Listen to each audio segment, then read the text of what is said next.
What happened, US की जो speaker of house है नैंसी पेलोसी, उन्होंने अनाउंस किया कि वो ताइवान एक विजिट पे जाएंगे और उनके इस अनाउंसमेंट ने बीजिंग के अंदर तहलका मचा दिया। You can see the BBC cut out here, Beijing was consequences if US politician travels to island.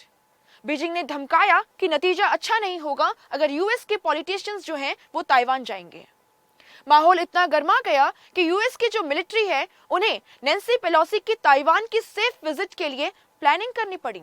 The guardian cut out is here. Not only this, जो यूएस के प्रेसिडेंट हैं जो बिडेन, उन्होंने Chinese president Xi Jinping के साथ एक meeting भी plan की ताकि इन सब इश्यूज को पीसफुली रिजॉल्व कर पाए। So why there is a tussle between US and China over Taiwan? क्यों एक यूएस के ऑफिशियल की विजिट चाइना के लिए इतनी परेशानी खड़ा कर देती है? नॉट ओनली दिस, चाइना जो है उसे ऑफन अक्यूज किया जाता है कि वो ताइवान के एयर डिफेंस आइडेंटिफिकेशन जोन को वायलेट करती है। यहां तक कि लोगों ने इतना स्पेकुलेट कर दिया कि क्या चाइना जो है वो प्लान कर रहा है ताइवान पे अटैक करने का, just like Russia did in Ukraine. Not only this, very recently Taiwan के खुद डिफेंस मिनिस्टर ने कहा कि जो चाइना है वो बाय 2025 कैपेबल हो जाएगा ताइवान के ऊपर अटैक करने के लिए, अगर अभी जो democratic countries of the world हैं उन्होंने स्टेप नहीं लिया चाइना को काउंटर करके ताइवान को सपोर्ट करने का, ताइवान के इंडिपेंडेंस का जो मुद्दा है उसको सपोर्ट करने का। Why China will attack Taiwan? क्या इशू है, क्या मसला है पूरा चाइना और ताइवान का? और सबसे इंपॉर्टेंट, चाइना ताइवान का जो ये इशू है ये भारत के लिए क्या इंपॉर्टेंस रखता है? Why it matters for India? Hello, welcome to Super IAS by Textbook. I am Sonpriya and friends, let's discuss this issue in detail. दोस्तों, स्क्रीन के ऊपर आपको सेंटर में इंडिया नजर आ रहा है। अगर हम इंडिया से ईस्टवर्ड जाएं तो यहाँ पे चाइना एंड चाइना के ठीक ईस्ट में यहाँ पे ताइवान है। Let's zoom in. ताइवान को मेनलैंड चाइना से सेपरेट करती है Taiwan Strait. Taiwan East China Sea में लोकेटेड है। ये तो हो गई चाइना और ताइवान की लोकेशन की बात। ताइवान से अगर हम और ईस्टवर्ड जाएं पैसिफिक ओशन को क्रॉस करके तो आप यूनाइटेड स्टेट्स ऑफ अमेरिका पहुंच सकते हैं। अब डिस्कस करते हैं पूरा मुद्दा क्या है। Let's get into the details.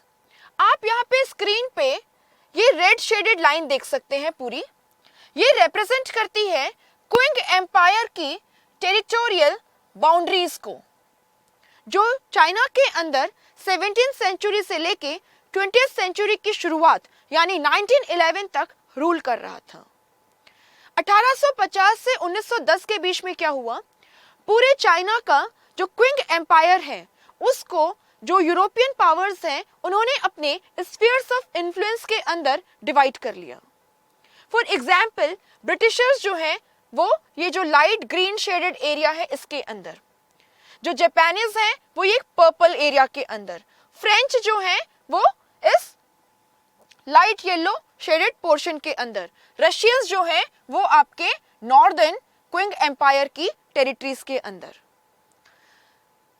जो यूरोपियन पावर्स हैं उन्होंने चाइना को जिस तरीके से अपने स्फीयर्स ऑफ इन्फ्लुएंस के अंदर डिवाइड किया था उसे हम कटिंग द चाइनीज मेलन के नाम से जानते हैं। कहानी कुछ आगे ऐसी है।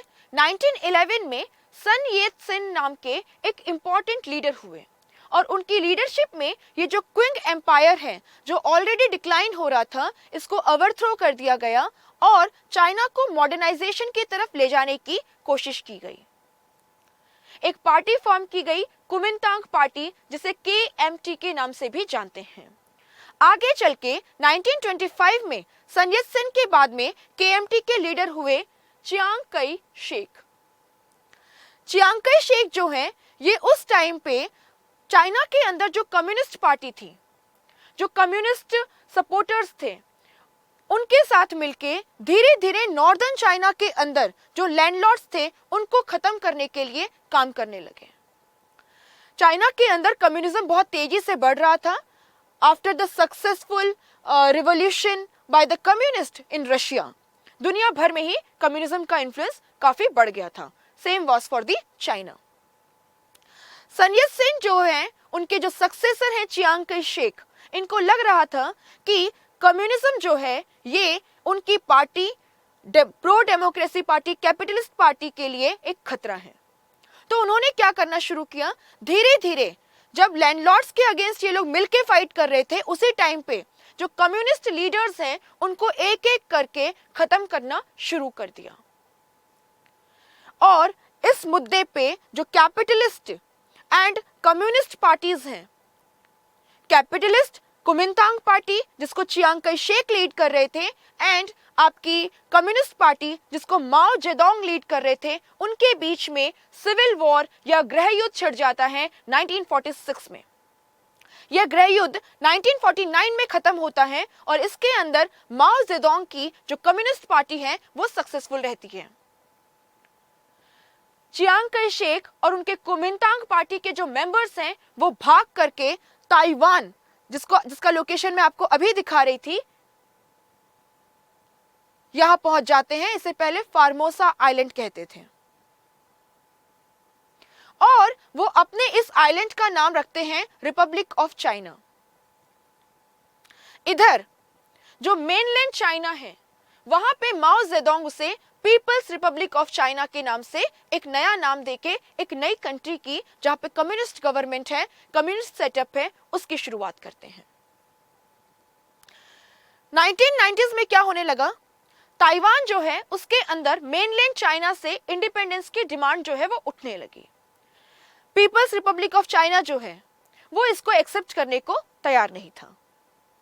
इनफैक्ट अगर मैं आपको शुरू की स्टोरी बताऊं तो कुछ कहानी ऐसी है कि स्टार्टिंग में जो मेनलैंड चाइना है जहां पे कम्युनिस्ट सरकार थी, उसको बहुत सारे वेस्टर्न यूरोपियन पावर्स ने एक्सेप्ट ही नहीं किया था। वो ताइवान को, जहां पे रिपब्लिक ऑफ चाइना था, जहां पे कैपिटलिस्ट गवर्नमेंट थी, उसे ही रियल चाइना मानते थे।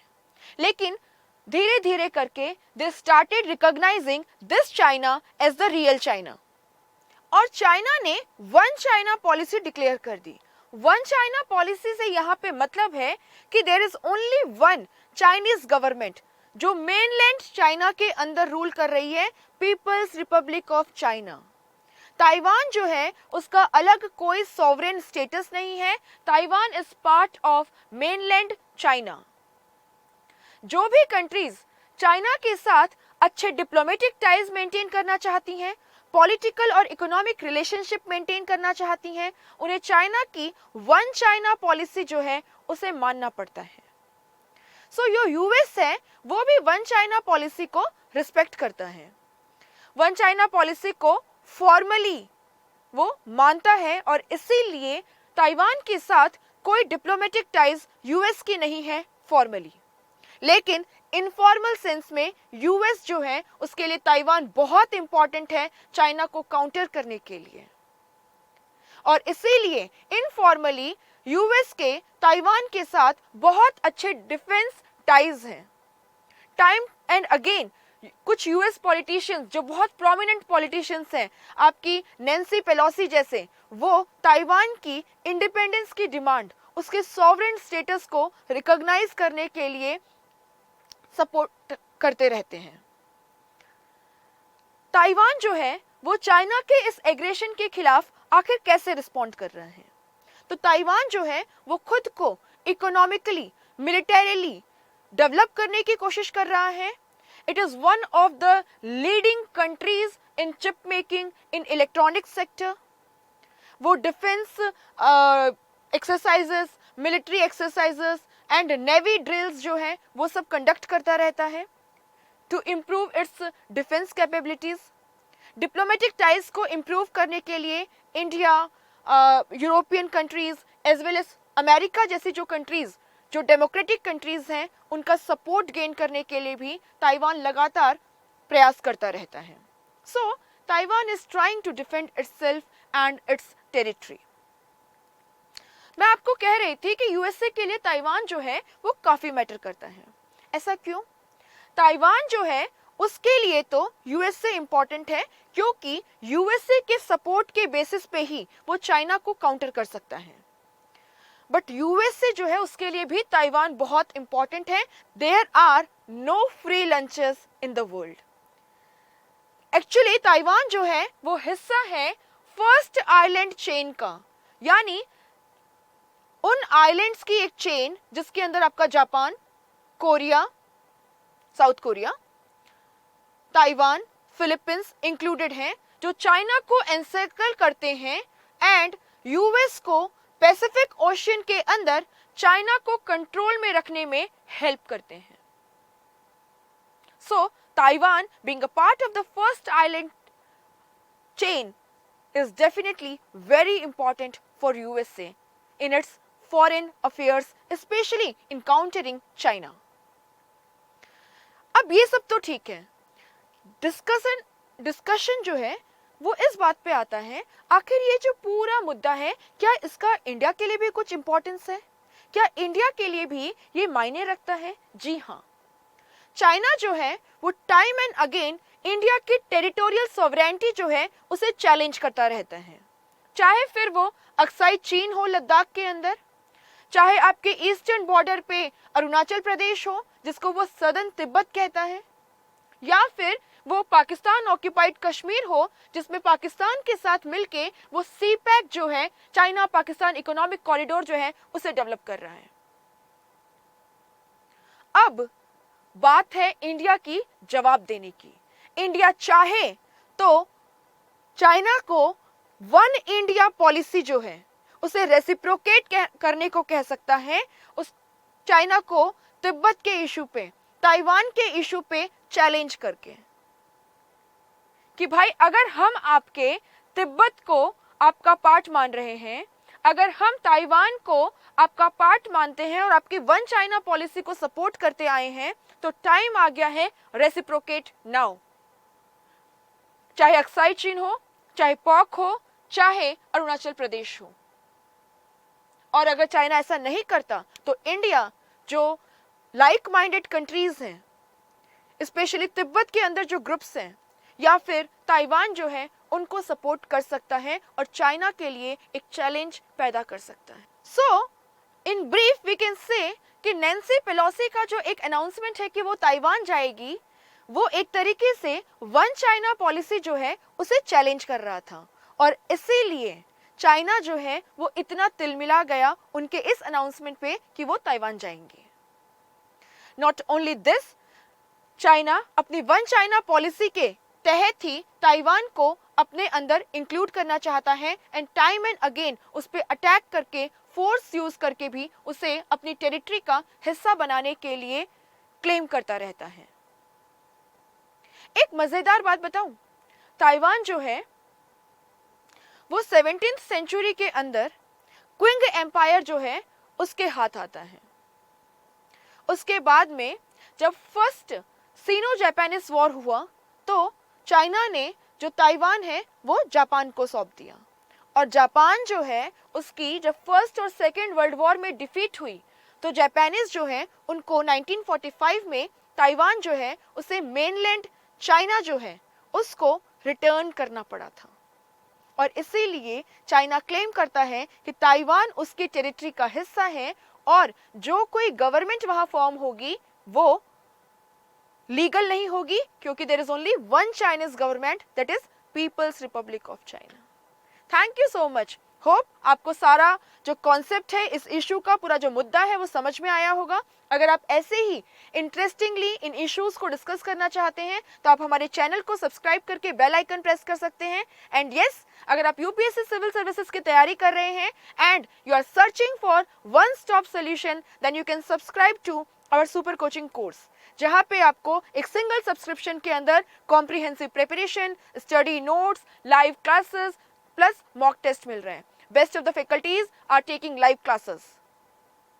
इसके अलावा आप मेरे साथ में टेक्स्ट बुक की ऐप पे जुड़ सकते हैं रोज शाम को 6 PM to 6:30 PM। For a master class. और वहां पे पूछे जाने वाले क्विज का अगर आप सही जवाब देते हैं और लीडर बोर्ड को टॉप करते हैं मैक्सिमम करेक्ट आंसर्स के साथ, तो आपको सुपर कोचिंग की फीस पे फ्लैट 50% डिस्काउंट मिल सकता है।